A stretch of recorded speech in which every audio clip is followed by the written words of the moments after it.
Hi, parents. We continue with our topic, which is teaching our little ones to talk. What works? All right. So, number one, be playful. Just like our play therapy concept, you really have to get down on the floor and play with your child.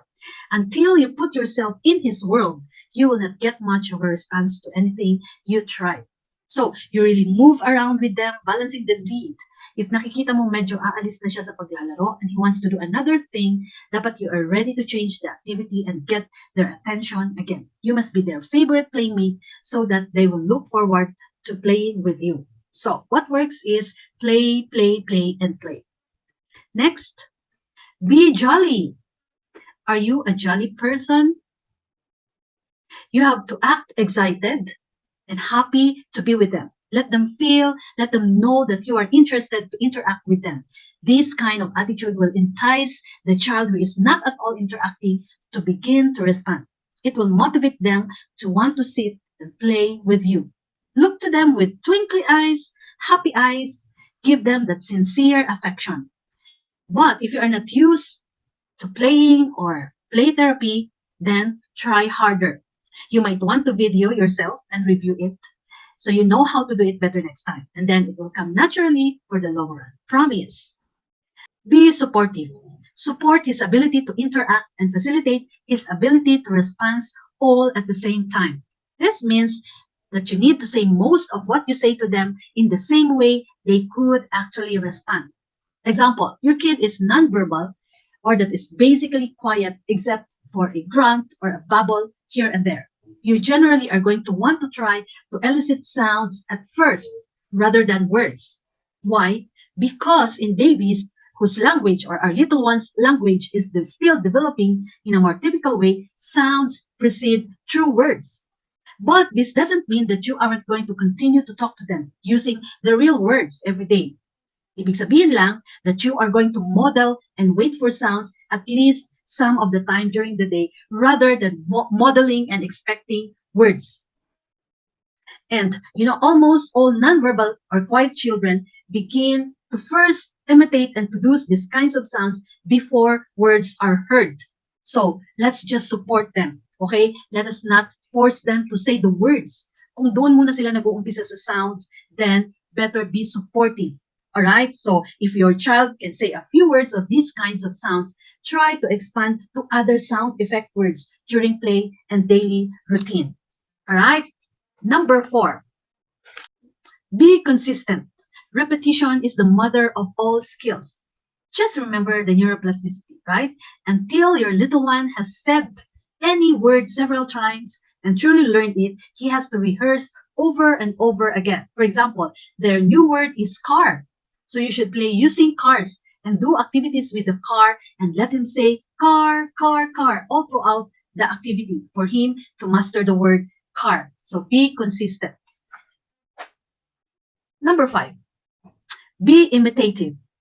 If your child is not able to repeat or imitate sounds or words, you need to begin with having him try to imitate actions. So pag wala pang words, di pa niya kaya, then sa actions muna.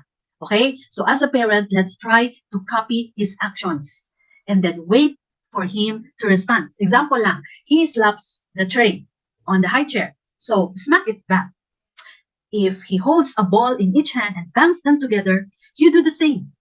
If he jumps, jump ka din. If tumawa siya, tawa ka din.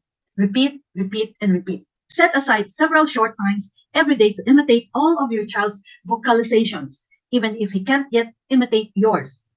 Match your pitch, loudness, volume, and sounds to his as closely as you can. So gagayahin mo yan. Gagayahin mo yung actions niya, gagayahin mo yung sounds niya all throughout the day. Okay? This technique is called vocal synchrony.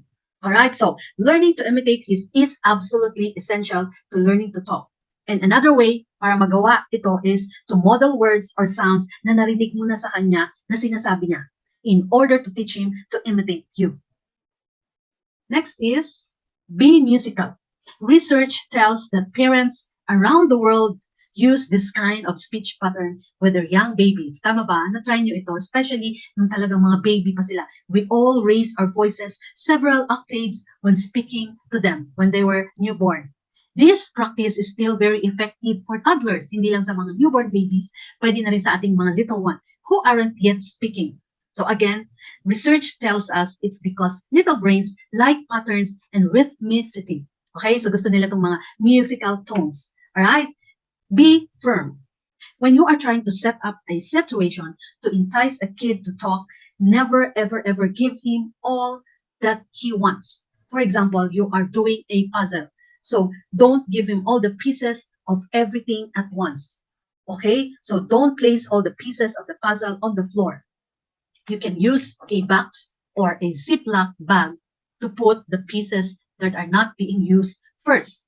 And then, if he needs those pieces, have him tell you how to get that piece or that puzzle. So don't open your box or your Ziploc if he is not able to say, please open, or please, I need one piece, even by gesture, sign language, pointing, sounds, or words. All right, so teach him how to ask for that and be firm. Next, be creative. You can use signs, gestures, or pictures to introduce him to the power of communication. And first of all, speech is a motor movement and pairing another gesture with a word is a powerful combination. Okay, nakakatulong ito in motor planning or helping his little brain establish the neural pathway for the word.